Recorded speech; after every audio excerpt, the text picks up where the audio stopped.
Good morning, everyone. Welcome to Gulfstream today. Ron Nicoletti along with Brian Nano. And there you see a picture of the many skyscrapers here in South Florida, right by the ocean. But we got a fast main track today. We got nice weather so far this morning, and it looks like it's going to be a good day. Of course, we've got the all-weather Tapeta, and we've got lots to get to this morning because we have a 12-race card today, and the Rainbow Six is going to start in race 7 with a $200,000 gross jackpot pool. So we'll see how this jackpot guarantee, I should say. So races 7 through 12. Yeah, I mean, it's getting large already, and we'll talk more of it about tomorrow, but we race Thursday, and we're going to pay that out as what the last day of the fiscal year, right? Yeah, we pay out everything, not only the Rainbow Six, true. everything. So whatever it is goes out. Everything must go, as they say. Those sales that we used to have on 42nd Street in New York, everything must Different go. lifetime ago. Yeah, different lifetime ago, for sure. So with that said, we took care of all early business, I believe. So let's check out your early pick 5 ticket, 5.5 on the Tapeta for race 1. Yeah, I've got a kind of a tale of 2 pick 5s today. The early one is big. It's $54. It's like about the top of the rim for me. We'll get to the opener in a second. There's a couple 2-year-old races in here, so they could be a little difficult.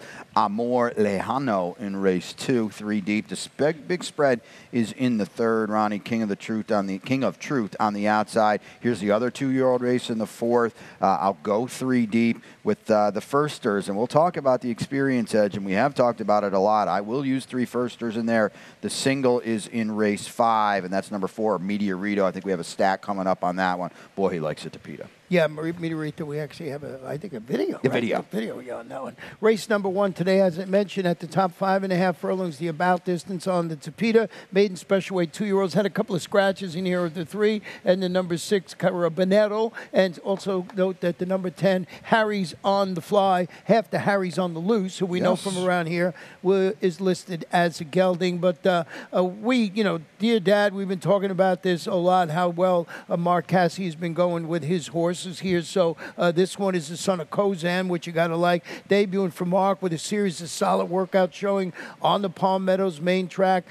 We haven't updated the stat, but going into yesterday, he was 6 for 8 with his first time starter. So I believe he's 6 for 9 now, maybe. Yeah. Not counting Canada. We don't know what happened up there. Very prolific, put it that way. We know how good Mark in the barn is. His assistant Nick does such a good job. How they were here last year winning all the 2-year-old races. It's happened now. He's already won a couple this year. These horses typically take money super early in the betting, but I take a peek. He's 9 to 5 right now. He's supposed to be live, supposed to be taking money. Not a lot to go on here, though. It's 2 for 21 Dam. She did win her debut by 3. It's her first foal, so we'll see what we get. Edwin's here. I like that as well. Well, as you mentioned at the top when you were talking about your ticket about the experience angle, one of those horses certainly going to be number 7, Cheerful Charlie, who's stretching out the 5.5 furlongs. Had some traffic problems at the 3/8 pole. They finished third going in. That was his 5-furlong debut on the all-weather for Luis Oliveras.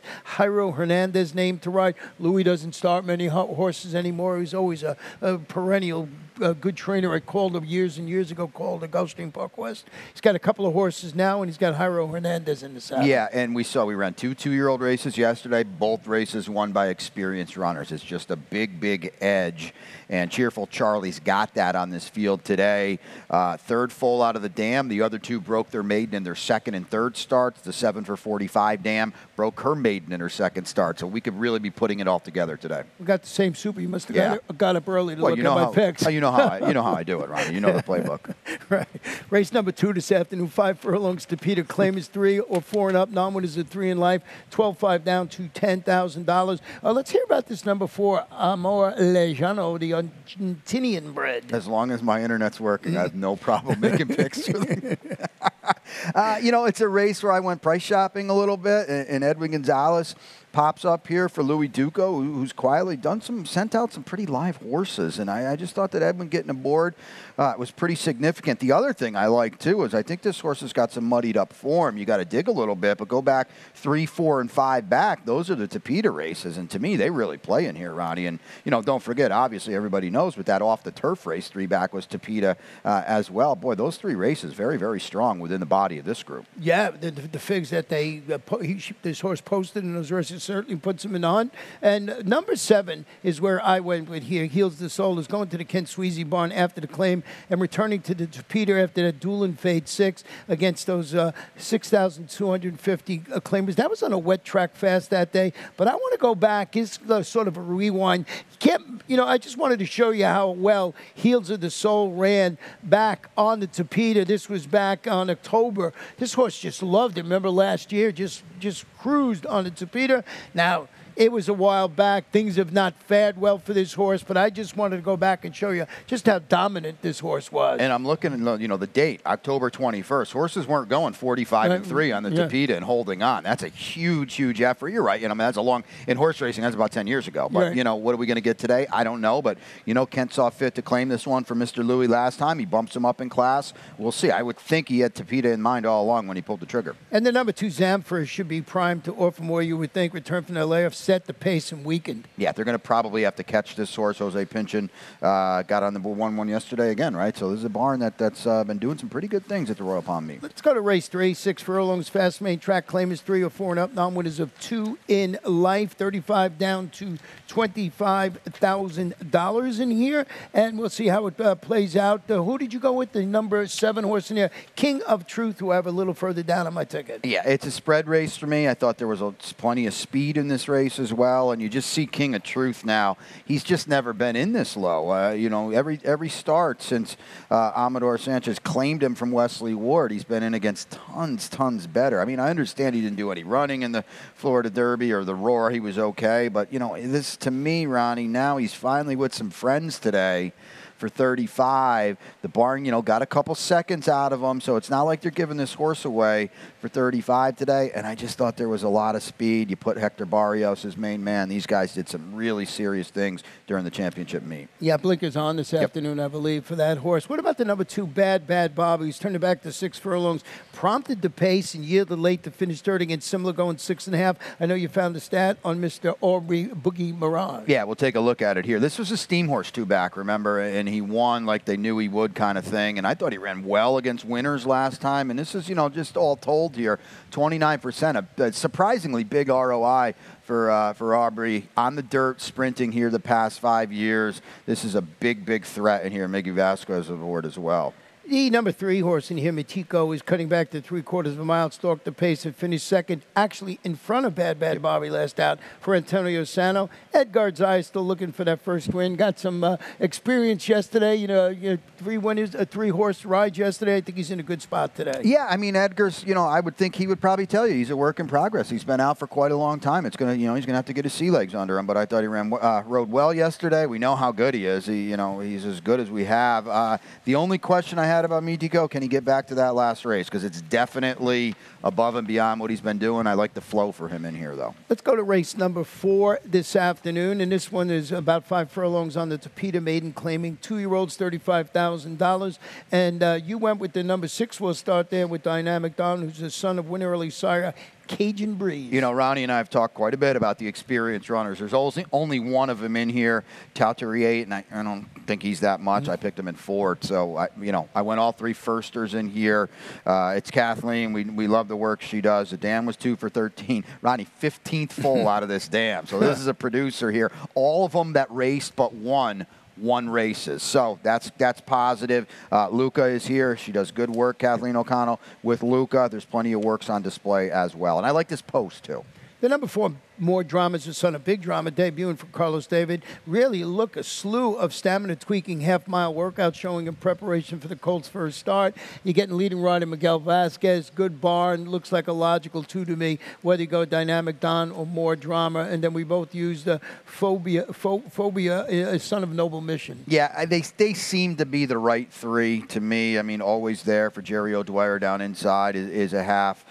To an okay runner, and they paid $50 for this horse. But I'd like to think the 3 we used are going to get us out of this race. Let's go to race number 5 this afternoon, about mile 70 yards on the Peter starter. Optional claimer, 4-year-old starter for 8 or less, where the tag is $16,000. Scratch the inside horse, number 1, Triple Jeopardy. And as always, we give you the scratches that we have, but Pete Aiello will update you with everything you need to know here. The number 4, Mediarito, will try and make it 3 in a row. And I want to go back and show you this horse's last performance. I know you had this one on top. And what I want to show you about this, the difference is he changed running tactics last time out. I don't know if he had to or anything, but he came from off the pace last. You can see he's the number 2. He's usually, if you go through his past performances, he was farther back. Now, they went quick. You know, they ran okay early on, and it set up nicely. And that was the reason I showed it. He was going for 3 in a row for a good barn. You know, so we know he's going to run well in here. Chantal in the saddle.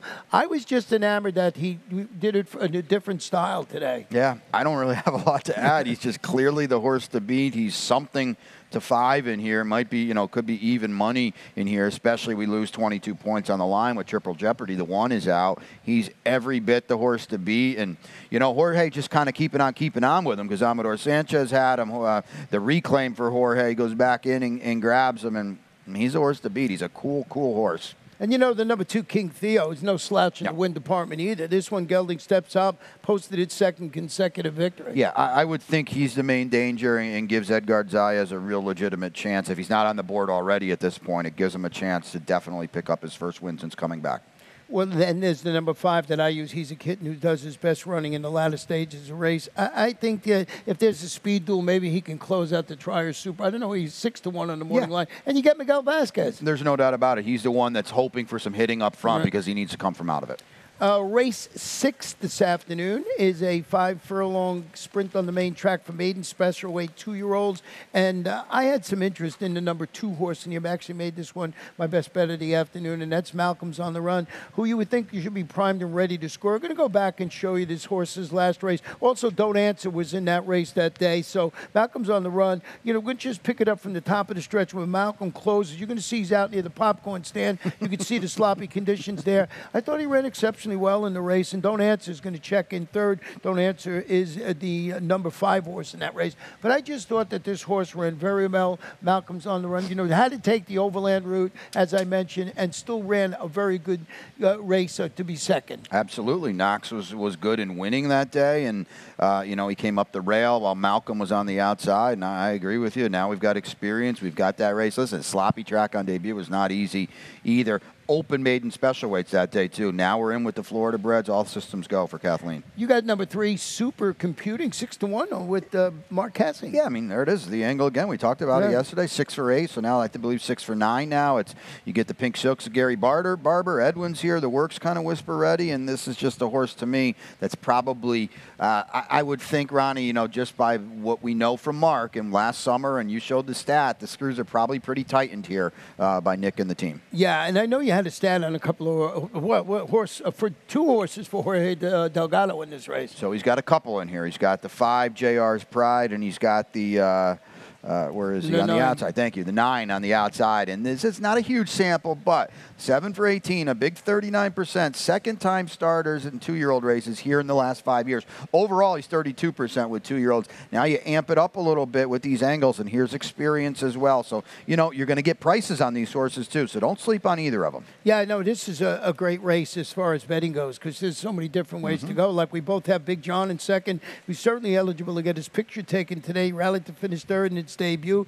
for Jose D'Angelo, son of Kozan. Seemed to have said that a lot today. Yeah, and Bapio was the hot firster for Cassie, the half to Papa Cap. I thought this horse ran very, very well. He tried to run with Bapio when he made his winning move, and he couldn't do it, but he still gathered himself and ran on for 3rd. And we talked about this yesterday, too. We don't really know about Jose with these 2-year-old races because it's not really his thing, but he popped yesterday with a second-time 2-year-old starter. You get that with Big John here today. We're going to take a short break. We got lots more to come for you, including my Rainbow 6 ticket and Brian's late pick 5. So we'll take a short break, and we'll be back in a couple of moments.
Welcome back to Gulfstream Today, Ron and Brian. And race number 7 is where the Rainbow Six is going to start. So let's quickly go to my ticket because I've got a bunch more races to talk about. I went deep in race number 7. We'll talk about that. That was a head scratcher for me. 3 deep in race number 8 this afternoon. Rubisa is my top pick in there, the 5 horse.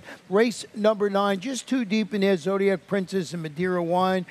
Race number 10 this afternoon. Going to try and upset the apple cart a little bit with Starship Enterprise. I think Grand Avenue Girl is the one to beat there, so use both of those trying to beat Sugar Fix. Race number 11, I think the race goes through either Superfecto or American Prince, both of those from Ralph Nix.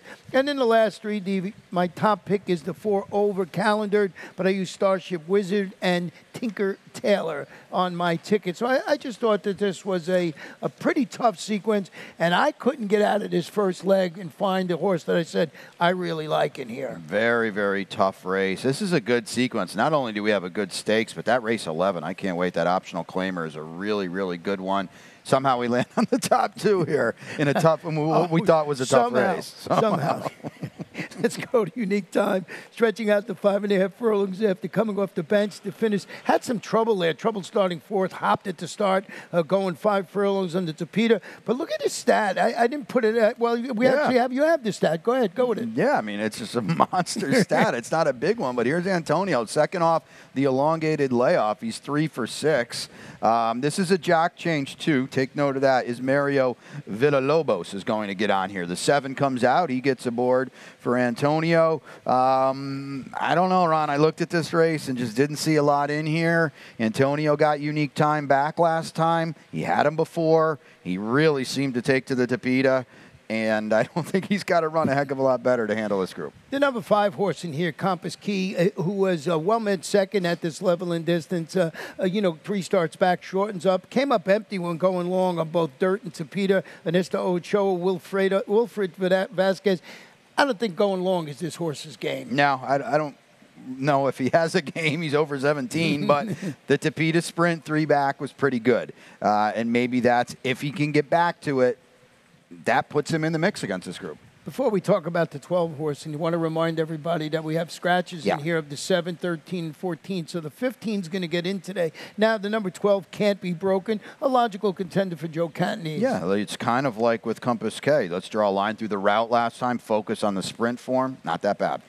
Question for you, the 15 to be drops to the 12 level after a solid outing against those 16 maidens in which he dueled for the lead, finished the game 3rd. Do you think he has the speed to clear from that outside post? Well, I would think he's going to try it, right? Because that's probably what he's got to do. If nothing else, he's got the speed to hopefully, if you're a fan of this horse, get some position because that's what he's going to need to do. It's a key element that he draws into the field. You've got him. I think you have to use him. If you're rainbowing here, I think you better use him. That's why I did go 4 deep in there because I was afraid that he might be the one in there because it is so wide open. Race number 8 this afternoon, 6 furlongs, claiming fillies, 3-year-olds or 4 and up, non-winners of 2. Scratched the big favorite in there. I think it was 9 to 5, maybe looking wild to 6. And note that the number 1 horse, Elsa Morrison, will be riding Candy by Franklin Gonzalez Jr. We'll check on him. He had a trouble in the last race. Thrown off a horse. We'll see how he's doing. Let you know later on. Yeah, $18 late pick 5. I'll go through it really quickly here. We'll get to this. I said it's a much more condensed ticket than the opening one. It all hinges in the finale in race number 12 with the single Starship Wizard is my best bet of the day. We'll talk about some of these races as we get through them. Going back to this 8th race, Rubisa moves to the Gilberto Zerpa barn after the claim, whereas Blinkers duel for the lead, yielded late. We know how good this barn is first off the claim. Yeah, I mean, this is a potent barn, and we're going to show the stat again. You probably have it memorized by now, but it's just we have to show it. It's huge. 44%, 252. GP right here, dirt sprinting off the claim for Gilberta, and this horse gets a huge benefit with maybe Lucky and Wild scratching out. There's still plenty of other speed in here, but there was no doubt the 6 was going to lay on the 5 the entire way around. Well, you make a great point here because the horse you have on top, Sunday, Purse goes to the outside. I thought had the ideal store closed style because I saw more speed. Now with the scratch and maybe Luck and Wild, I'm not so sure this horse, was I think like 12 to 1 on the morning line. I don't know how much that's going to affect this horse. He needed a lot of pace to run up there. I was looking for a little bit of a long shot in there with the closer. Well, this was my long shot play of the day, and now, we got 35 points out on the morning line, so it's going to get whacked in half. But, there is still plenty of speed in here, and I have a good buddy back in New York who's got a great angle. When you take a long shot, and this is a perfect example, you only have to worry about one horse. It's not like we've got to worry about 6 or 7 horses in here. I got one horse I'm scared of. It's clearly the 5.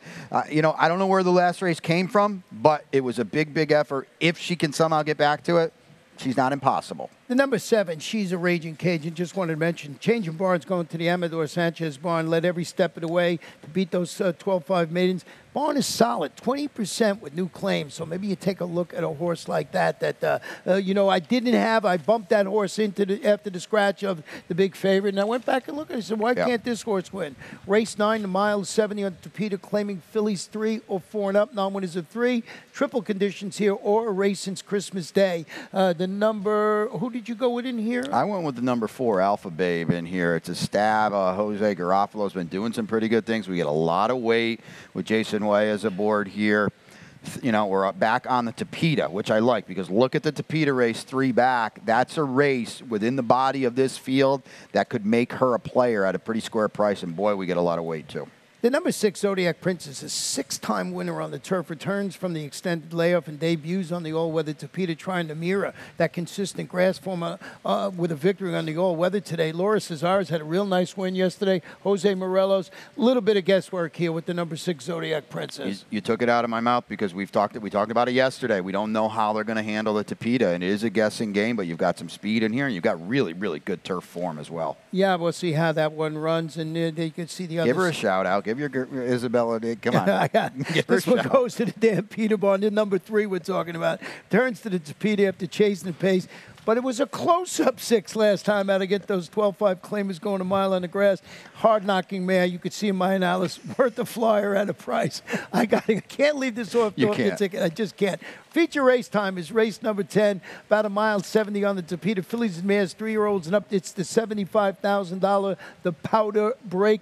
Wow, you went with Caracazzi in here with Armando de la Cerda.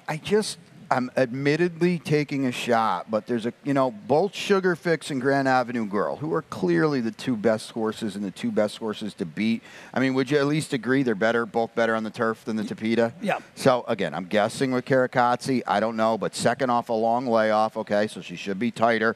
I didn't think she ran that bad behind Technical Analysis and Crystal Cliffs, who are, legitimate graded 2 kind of stakes turf horses.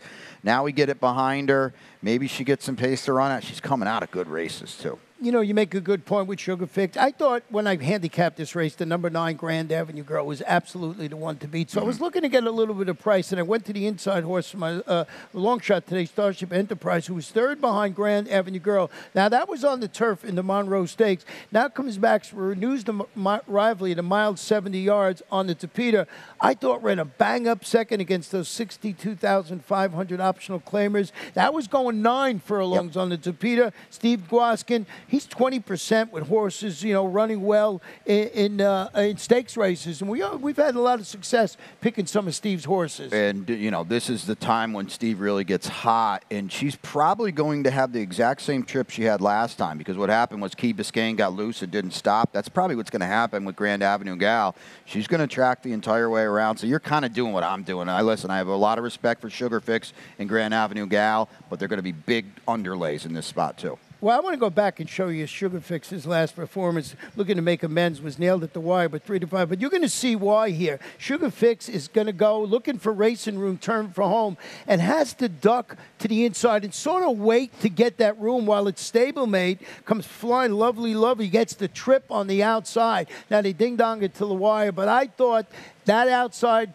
move was what cost the 3-horse the race that day, and of course Sugar Fix. And you could see it, and she was game right down to the wire. She was trying to beat her stablemate, but it was all about the trip. Usually you go inside, you close better, but I think the momentum of the outside horse, Lovely, made this horse win. Yeah, without a doubt, and she ran very, very well. So I think you have to use these horses defensively, even if, both of us are picking against them, but we're not getting involved in a horizontal without using them either. Let's go to race number 11 this afternoon. I know you like this race, and it's a good one. 1 mile allowance optional claimer for 3-year-olds. The optional claiming price, $62,500. Scratch the one sailing solo in here. At Superfecto, boy, who was a grade 3 stakes place when last seen locally, is a pretty nice horse. Without a doubt. I admittedly had a real problem with this race. All these horses are kind of the same on paper. They all want to be involved early. There's no real true stalker closer in the race. Superfecto, I think at the end of the day, he's the best horse. The question is, Ronnie, what are you getting today off a September layoff?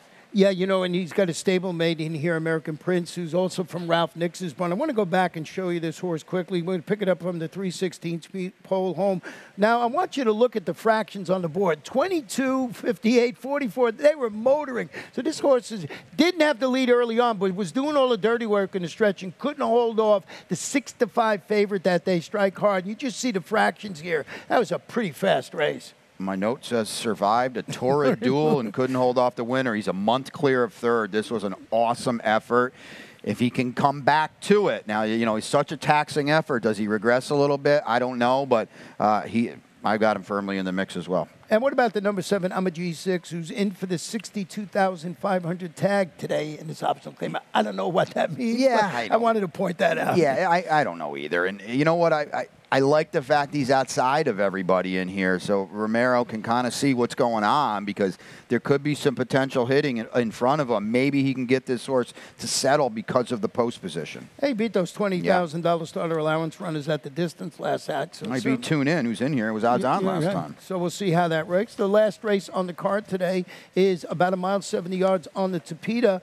This one maiden claim is 3-year-olds and up, $16,000. Your 8 horse we'll start it with, and that's Starship Wizard, who's going to the Cesar Figueroa bond. Yeah, that's my best bet of the day. The stat now is 4 for 12 off the claim because he had our fantasy yesterday, who ran a very, very good second. Ran a winning race, just didn't get the W. My best bet of the day in here. I like that we're outside the main favorite, over calendared, I would think, and this barn off the claim. Very good. Sorry, Brian. You would think the number 4 over calendared is sitting on a winning performance, showed that steady progress in each start. I like that. Every race, the figures went up, includes that second place finish at this level in distance last time out. So I like the progression from Mike Maker, MSCL Jaramillo, Starship Wizard for all the reasons you like. Had to use the number 10 on my Rainbow 6 ticket. Turning back to the mile 7, he set the pace, finished second against those maidens at 1 mile and a 16.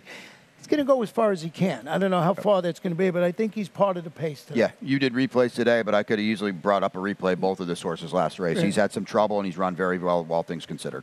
Well, that is how we see the 12 races this afternoon. Oh, but we're not done. We got the lightning round today. Well, he had 5 yesterday, and Edgar Perez, and we've been talking about him quite a bit, and this just kind of throws it right in our face here and lets everybody know. 5-pack yesterday. I thought this was a great ride. I wanted Bob to pull this one up here, too, because this is such a good ride coming right up the fence here with the winner, the 1 here. And this is like, he's putting horses in the right spot, and he's got the confidence and the patience to wait, knowing that hole would open up. And here he is finishing strongly as well.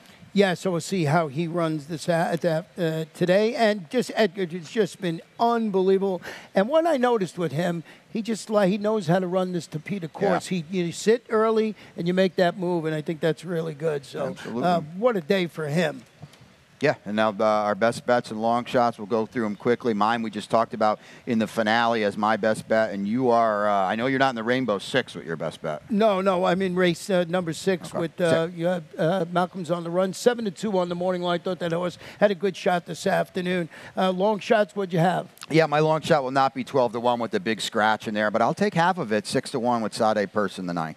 In the 8th, excuse me. Yeah, and my long shot, of course, is in the stakes. Starship Enterprise, 8-1 on the morning line. So we'll see how this thing plays out. Starship Enterprise, I believe they changed the odds on that to 10-1, but I'm not positive. Let me check one. Yeah, no, 8-1. That's right. Go ahead. Nope, my bad. And then last but not least, we've got from our friends at Horse Racing Nation, they put together some stats on the Tapeta, so we'll show that a few times throughout the day. Here we are here with the sire stats.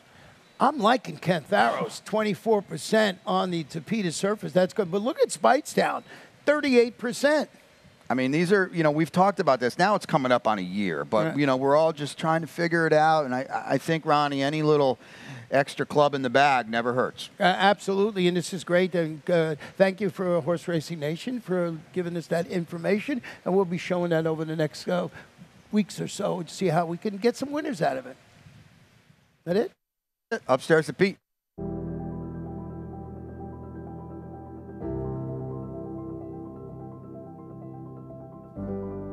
The Thoroughbred Aftercare Alliance is really the vehicle for the transition for our racehorses coming off the track into a second career and safe environment for these horses when they're done racing. I've been passionate about racehorses my whole life, animals in general, and without the TAA to provide that oversight, there would be a big void in terms of making sure that we have this ongoing safe environment for our off-the-track racehorses.